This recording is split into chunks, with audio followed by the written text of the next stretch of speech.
The concept of delayed gratification encapsulates the idea of resisting immediate pleasures in order to secure a more rewarding and enduring payoff in the future. This idea is closely associated with internal skills like patience, self-discipline, and willpower, pertinent aspects of self-regulation. Through self-regulation, an individual identifies desirable habits and adjusts them to align with environmental demand. The antithesis of delayed gratification is delay discounting, where an instant, lesser reward is preferred over a larger, future reward. It is argued that the cognitive affective personality system, CAPS, governs one's ability to opt for delayed rewards. Many factors influence an individual's capacity for delayed gratification. Cognitive strategies such as cool thoughts or distractions can bolster delayability, as can certain neurological factors. Age is also a significant element, with children under 5 typically demonstrating a lack of delayed gratification ability and seeking immediate reward. A slight gender difference suggests females might have a better ability to delay reward. Impulsivity, procrastination, anxiety, attention deficit hyperactivity disorder, and depression are all associated with a decreased ability to delay gratification.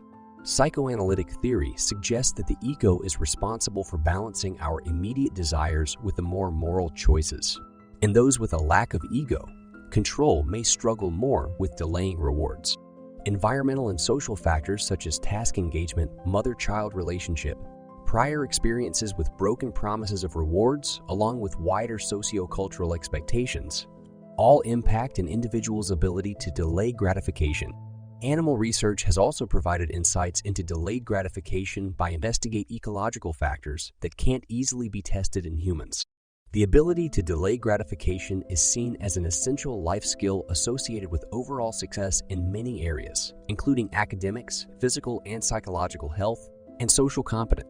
Renowned psychologist Walter Mischel executed a significant research known as the marshmallow experiment during the 1960s and 1970s at Stanford University. The study was designed to explore the techniques that preschool children employed to withstand temptation. The young participants were offered a delectable marshmallow and were presented with 2 choices. They could ring a bell to summon the researcher and enjoy the marshmallow instantly, or patiently wait for the researcher's return, approximately 15 minutes later, and be rewarded with 2 marshmallows. A few succumbed to the temptation, whereas others displayed an impressive level of self-control and waited to receive the more substantial reward. Mischel discovered that children who made use of certain cool distraction techniques, like covering eyes, hiding, singing, or imagining a different reward, or altered their perception of the marshmallow from an irresistible treat to a mere cotton ball-like object, were able to wait longer. Remarkably, this ability to delay gratification became an indicator of a range of positive outcomes later in life. Retests showed that these high delayers grew into adolescents and adults who outperformed their peers in numerous ways. They scored higher in SATs, displayed better social skills and self-confidence, and were judged by their parents as more mature and level-headed. They displayed less impulsivity, aggressiveness, and hyperactivity, and were less likely to develop conduct disorders in adulthood. High delayers displayed fewer tendencies towards addictive behaviors, divorce, or obesity. In a nutshell, every minute a preschooler could delay gratification correlated with a 2 reduction in body mass index, measured 3 decades later. Above all, the ability to resist instant gratification worked as a buffer against rejection sensitivity, revealing a strong connection between the individual's ability to resist immediate pleasure and their long-term emotional growth. It was particularly true for those in the experiment who suffered from high rejection sensitivity, but could effectively delay gratification. They demonstrated elevated self-esteem, more reliable self-worth, and better coping mechanisms in comparison with those who, despite having high rejection sensitivity, couldn't delay gratification. These longitudinal observations reflect similar international studies, which strongly suggest the ability to withstand early life temptations reaps enduring benefits by setting a robust foundation for lifelong success. In this study, the researchers proposed that individuals who had the ability to delay gratification would employ cool behavioral regulation techniques, and this would activate the right prefrontal cortex in their brains. On the other hand, those with lower delay ability would use hot coping mechanisms activating the ventral striatum, also linked to addictive behaviors, reflecting similar findings by Noah Shamash and Jeremy Gray from Yale University. The study further suggested the role of perception in influencing the outcome of decisions.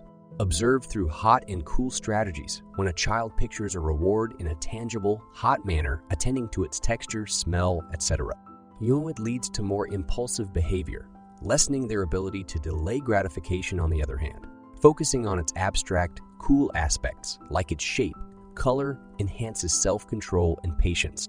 The desired delay is achieved when the individual focuses on an alternate item, especially its hot attributes. For instance, their patience significantly improves by thinking about the smell or taste of popcorn while waiting to eat candy, demonstrating their capacity to constructively alter the perception of their environment for focused purposes. Delaying gratification requires cognitive control as it involves resisting the urge for immediate pleasure. The ventral striatum, responsible for reward processing and hedonic sensation, is instinctively drawn to instant gratification. To surpass this instinct, the prefrontal cortex, which facilitates reasoning and rational thought, needs to be activated. This same brain region controls attention focus, facilitating effective framing and delayed gratification. As individuals mature, the prefrontal cortex grows more complex, assisting adults and older children in delaying gratification better than younger children. However, their relative ability to control impulses remains constant. So, children with better impulse control grow into adults with the same ability, proving that practicing delayed gratification enhances cognitive abilities throughout one's lifespan. In simpler terms, commitment to a task has been found to be higher when a delayed reward is promised upon completion.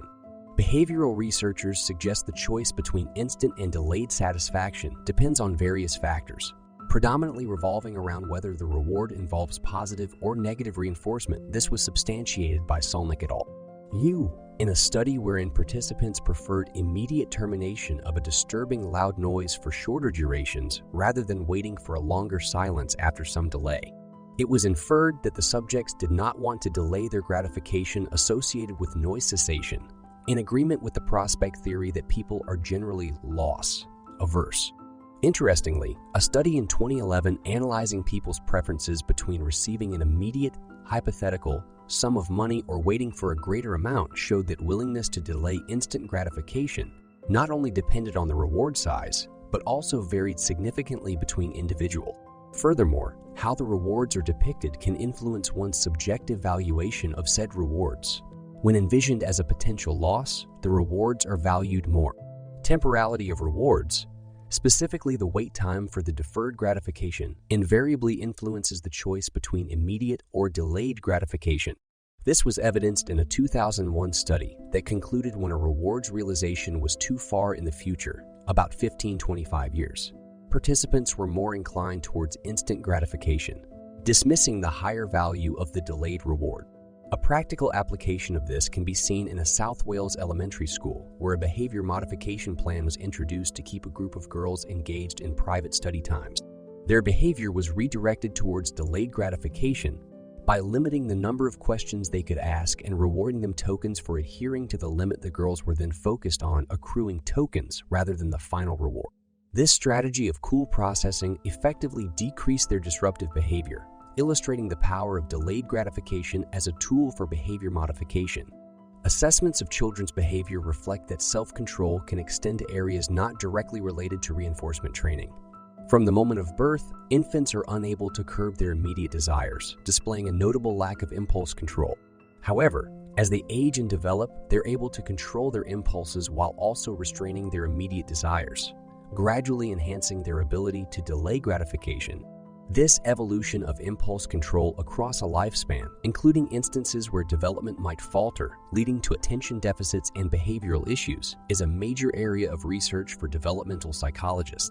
Children under 5 are found to have the least effective strategies for delaying gratification, often focusing on the reward and its exciting features.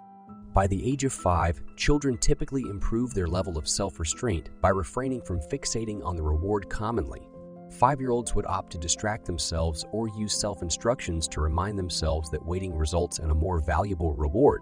Between the ages 8 and 13, children cultivate the mental capacity to distinguish and utilize either abstract or exciting thoughts to distract themselves from the reward, thereby extending the delay period. Once this strategy of delay is developed, the ability to resist temptation generally remains stable throughout adulthood. The performance of preschoolers on tasks requiring delayed gratification is usually indicative of their performance during adolescence on tasks measuring similar constructs and processes. This reflects the analogous progression of willpower and the development of the neural pathways connecting the frontal lobe to other brain regions.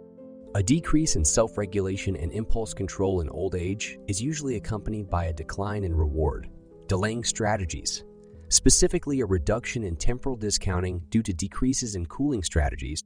An analysis of 33 studies on gender differences discovered a marginal impact, signifying a 10x higher success rate among females in choosing delayed rewards compared to males.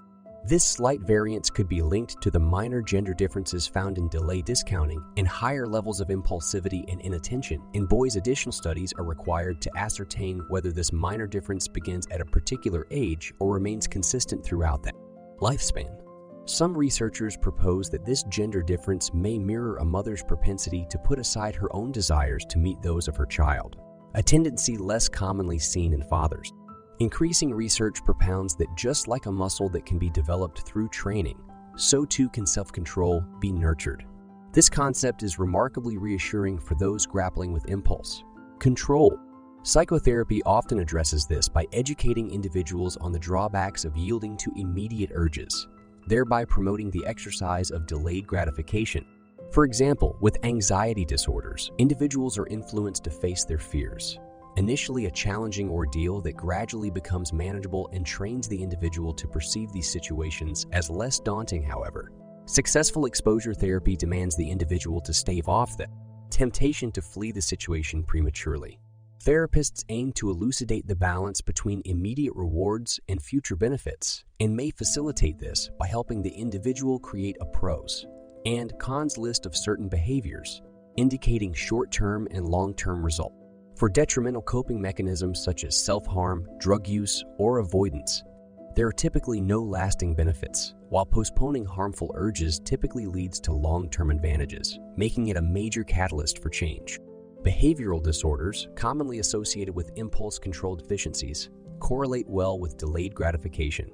For instance, ADUET and aggressive behavior, often linked with children and adolescents' issues with delayed gratification, extend to substance abuse, gambling, and other addictive behaviors in adolescents and adults. Recent studies indicate that teenagers and young adults with superior delayed gratification abilities were less likely to indulge in alcohol, smoking, or marijuana. However, this correlation between ADHD and delayed gratification is not as evident after controlling for IQ, which may be attributed to the strong link between IQ and delayed gratification. Anxiety and depression and their involvement in delaying gratification is a crucial element in internalizing disorders. A distinct behavioral trait in anxiety is the avoidance of fear-inflicting or anxiety-easing situations. By giving in to the immediate gratification of avoidance, individuals forsake the bigger reward of conquering the fears and resulting anxieties, causing the avoidance procrastination points to this anxiety induced struggle of delaying gratification, where one shuns a feared task in favor of an immediately pleasing activity. Obsessive compulsive disorder is a stark demonstration of this struggle to delay gratification, where the individual succumbs to the compulsions to alleviate obsessive thoughts temporarily, despite these compulsions failing to erase the long-term obsession.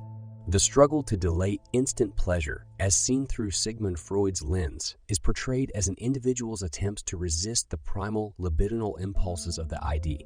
Freud theorized the human psyche as being made up of id, ego, and superego.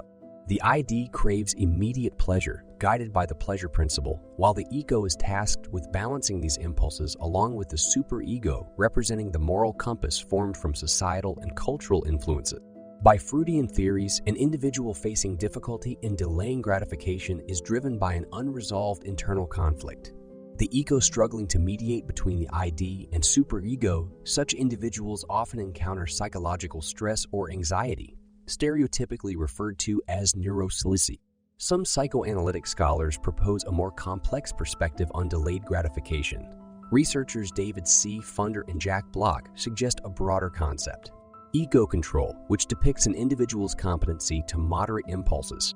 The range of this control stretches from under to over control, and individuals who lean towards under control often choose immediate rewards despite risking long-term benefits, while over-controlled people may resist pleasure even when there are no costs involved depending on the scenario. Delaying gratification can be adaptive or potentially harmful. In their studies, Funder and Block distinguished two models. The eco-control model sees delayed gratification as a general principle, and the ego resiliency model views it as a skill only utilized when beneficial. They tested these models on teenagers by offering them immediate or delayed payment over 6 study sessions. The results confirmed the presence of both models, with a correlation between delay of gratification, ego resiliency, and ego control. They also suggested the level of impulsiveness could have a greater impact on delayed gratification when the motivations are particularly strong. Funder, in 1998, described delayed gratification as a mixed bag, concluding that those who delay are not only skilled at self-control, but also often over-controlled and excessively inhibited. Committing oneself fully to a task or chore can function as a useful distraction, aiding someone in practicing delayed gratification, provided that the reward is not in continuous sight. Visible rewards can actually have a negative impact, causing frustration rather than motivation. For instance, if a child is doing homework with inside of their peers playing outside, this might demotivate them instead of driving them to finish quickly and join in. The effectiveness of delayed gratification can be also affected by the nature of the task engaged in. If it's fascinating and rewarding in its own right, the anticipated reward might serve more as a distraction. Interestingly, evidence suggests that the emotional behavior exhibited by a toddler during separation from their parent can predict their future ability to apply effective delaying techniques to defer immediate gratification. This correlation is due to the fact that the emotional skills used in dealing with both social and interpersonal frustrations are alike. Mothers who control their toddlers tightly and allow them to freely explore their environment often raise children who are successful at employing delaying techniques and prefer delayed rewards. Parallelly, when children are allowed to remain close to non-controlling mothers, they learn to effectively apply the same delaying techniques and tolerate longer wait periods. This points to the idea that some children of controlling mothers get better at distracting themselves from or successfully avoiding undesirable distractions. Remarkably, a child's ability to delay gratification is enhanced when the mother is responsive and supportive during particularly stressful situations. This shows that maternal support during demanding periods is key to developing self-regulation, self-control, and emotional competency. Reliability of the promised reward also comes into play. If the reward seems unreliable or doesn't match the quality and quantity expected, a person's ability to delay gratification may decrease. For instance, in a research experiment, children were promised high-quality art supplies if they waited patiently. However, when they were given inadequate supplies despite their patience, it affected their future performance on marshmallow tests. Tests designed to measure delayed gratification, the children who experienced unreliable reward situations waited only about 3 minutes on average before giving in to temptation. The evolutionary theory suggests that the trait of deferred gratification may not have been naturally selected due to the associated costs and risks involved in delaying immediate fulfillment. From an evolutionary standpoint, one would instinctively opt for high-calorie food sources immediately available as opposed to waiting. During this period of waiting, they expose themselves to 2 risks: interruption and termination. Both deal with the possibility of losing the anticipated food to another animal or a predator stalking them while they wait.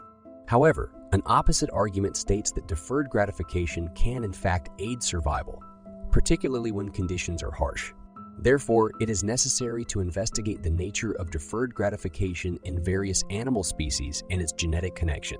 Despite the fact that the link to any particular gene has yet to be established, the complexity of genetic interactions throws light upon the possibility of multiple genes influencing this behavior. Additionally, animals' behavior of deliberate delayed gratification is termed delay discounting.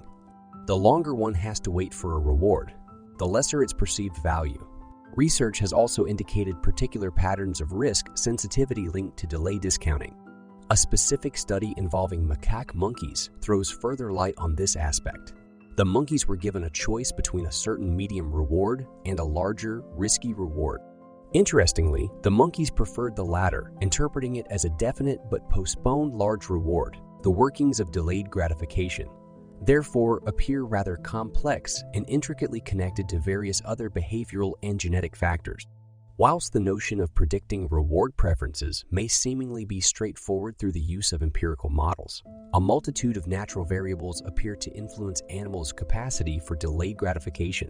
This is particularly evident in real-world circumstances where uncertainty of future rewards makes for sensible discounting. A particular study examined the context, specific nature of reward discounting utilizing factors such as time and space intervals between minor and major rewards, and its effect on decision-making in tamarins and marmoset. The study revealed that tamarins are more inclined to traverse greater distances for larger food rewards, yet their patience falls short compared to marmosets. Contrastingly, marmosets are willing to wait longer, but are reluctant to travel as far. These findings allude to a correlation between discounting behavior and standard feeding habits of the species in the wild. Tamarins forage expansive territories in their quest for insects, a task that necessitates swift decisions and actions. Conversely, marmosets rely on tree sap for sustenance, a slow-secreting source of food that doesn't command vast foraging. Given the physiological similarities between humans and other animals, primates in particular, there has been an increase in comparative research between these groups. The findings from such studies could considerably enhance our comprehension of human decision-making process when faced with the choice between immediate or postponed gratification.